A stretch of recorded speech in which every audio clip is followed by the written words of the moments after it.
Model. A few years ago, I was fascinated by a fairly well-known model. She was indeed a very beautiful girl, the most beautiful I have ever seen. She had thousands of fans on Facebook. Each time she posted a new photo, she wrote a few more lines talking about what was going on in her life. Fans left comments below the post, mostly praising how beautiful she is and how much they adore her. I was among them. The girl uploaded new photos almost daily. Sometimes she changed her hair, took pictures of herself without makeup, put on different dresses. Every morning before leaving for work, I went to her page. But somehow during the week she did not post anything new. The fans, including me, were of course disappointed. She then posted this post one morning. I think someone is following me. I'm almost sure of it. Hope it's not one of you. If this is the case, then stop immediately, otherwise I will go to the police. The post got a lot of comments from fans who wrote that they were worried about her and asked her to confirm if she was okay. For a couple of days, the page was idle again just like that, and we, the fans, were more and more worried. And then, when I saw the photo posted on Sunday, I nearly threw up. It was a photograph of a smiling man who was holding the severed head of that girl in his hands. Below the photo was a message. She belongs to me now. It was terrible. I immediately called the police to inform them of this. I think a lot of other fans have done the same. A few days later, articles about a terrible crime appeared in the newspapers. As it turned out, the police, after a flurry of calls, quickly established the girl's address and went to the place. They broke open the door and found two corpses in the apartment, a man and a woman.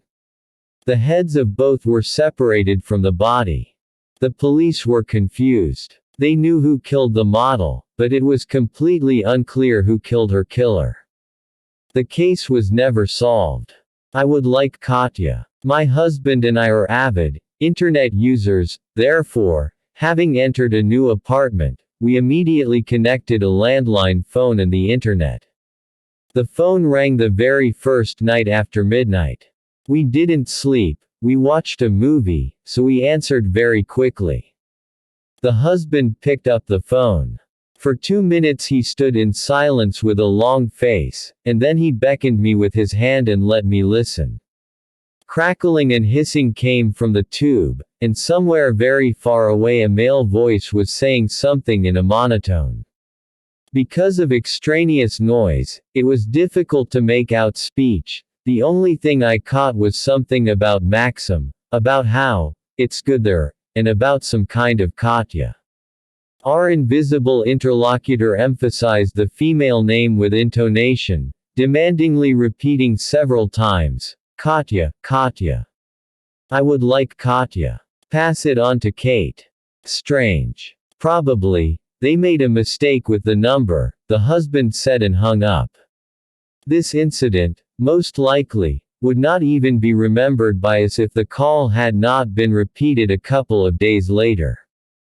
This time I picked up the phone and heard a clear, "It's cold here." Then again muttering, and the voice was the same, male. And again, Katya, I would like Katya. I didn't listen further. A day later, another call. We decided to celebrate a housewarming party and invited friends. Ilya, my husband's colleague, answered the phone. Being a little tipsy, he decided to play a trick on the caller and began to ask him stupid questions. All this was funny until Ilya blurted out, "Aren't you calling from the other world?" Hearing the answer, he turned pale.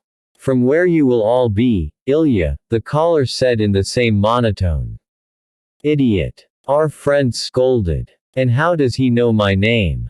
The whole honest company laughed at the frightened Ilyusha. We were sure that someone was playing tricks on us. An hour later, when everyone was about to leave, the phone rang again.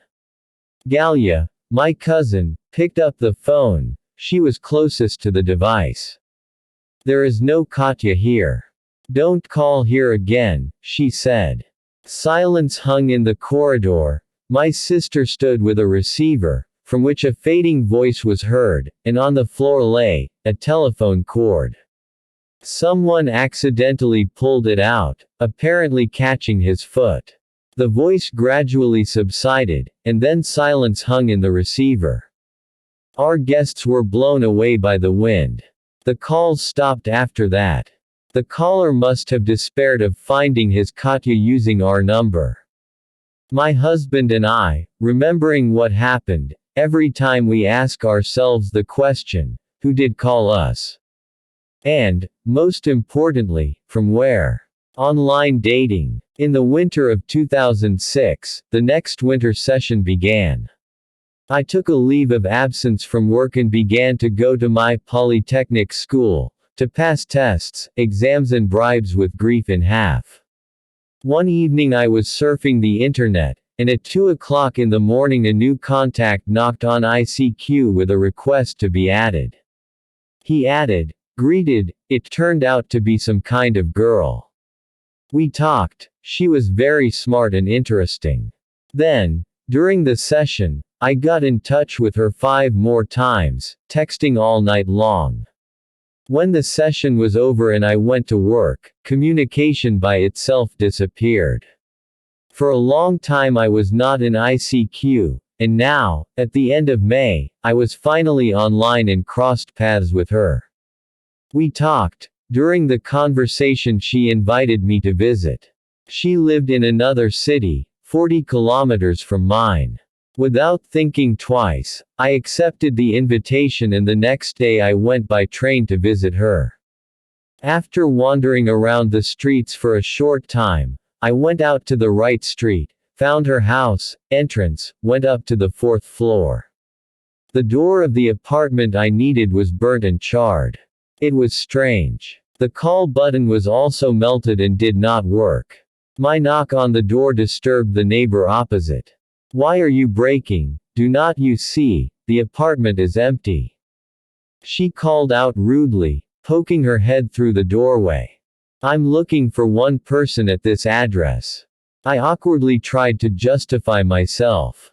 "There hasn't been anyone here since January," Aunt sighed. "The whole family burned down on the old New Year yet. A married couple and their 17-year-old daughter. Sorry," I mumbled and trudged away from this place. The head refused to think. My legs on autopilot brought me to the station, and an hour and a half later I was at home. Still, by inertia, I turned on the computer, went online, got into ICQ. The offline contact flashed a yellow envelope. "Sorry, I just didn't know how to tell you." Later, looking through the history of messages, I realized that she was added to my contact list just on January 13th. Lie. "I don't understand why you are so aggressive. Didn't your mother hug you as a child, or what?" Once again, Eva started a pointless argument on the social network. This time, her interlocutor was a complete stranger to her. They started arguing about people's musical tastes. So far, the stranger behaved well and answered with restraint, calmly and adequately, in contrast to Eve, who had long since switched to insulting the interlocutor. And now the girl actively drummed her fingers on the keyboard. Very funny. For your information, I don't have a mother because she died right after I was born. So, before you say anything, think carefully, idiot. After some thought, she changed the last word to something much more offensive. Naturally, everything written was a lie. Eva had both a mother and a father who were now watching TV in the living room. She just wanted her interlocutor to awaken pity, and he felt ashamed. However, the answer with apologies that Eve was waiting for did not come. The interlocutor disconnected, and his status changed to offline. Feeling deeply disappointed, Eva went to the kitchen to stock up on tea and some sweets. The way to the kitchen was through the living room. Entering it, Eva discovered strange changes in the room. The wallpaper was dirty and torn off in some places. Sitting on the torn couch was her father, unshaven and wearing a white alcoholic t-shirt. All the icons embroidered by my mother on the tea table disappeared somewhere. Dad. Eva stuttered. What's going on here? Where is Mom? Looking at his daughter, the father said in surprise. Eva, what are you talking about? Your mother died right after she gave birth to you. Surprise. I've been getting strange calls for several days now. Answering a call, I hear my own voice, quiet, intelligible and clear, a little mechanical. It all started with the fact that when I returned home, I found 2 missed calls and 1 voice message left to me from the same number. I listened to it. I was very succinctly informed that a surprise awaited me. When trying to reach the sender, the operator replied that the subscriber was out of range. A day later, I found several more missed calls from the same number. I immediately dialed it and this time I heard beeps. The phone was picked up by a girl who said that she had never called me, and I believed her. The voice that left me a message did not belong to her. 2 days passed. I gradually forgot this incident, but it reminded me of itself. Call. I pick up the phone and hear a familiar phrase. You're in for a surprise. This time I recognized the caller's voice. I swear it's my voice. My own. Do you understand? Oh, how scared I was. I'm so scared and scared. And over time, something is wrong. I lost count of him. The calls continue and I can't help myself not to answer. And every time my voice tells me that I'm in for a surprise. And sometimes intonations change, but the word order remains the same. I tried to tell my relatives about my trouble, but when they try to call a strange number, the operator invariably answers that this number is not in service. Who are they? What did they want from me? I find myself waiting for this call all day long, silently repeating, "You're in for a surprise." You. Waiting. Surprise. You're in for a surprise.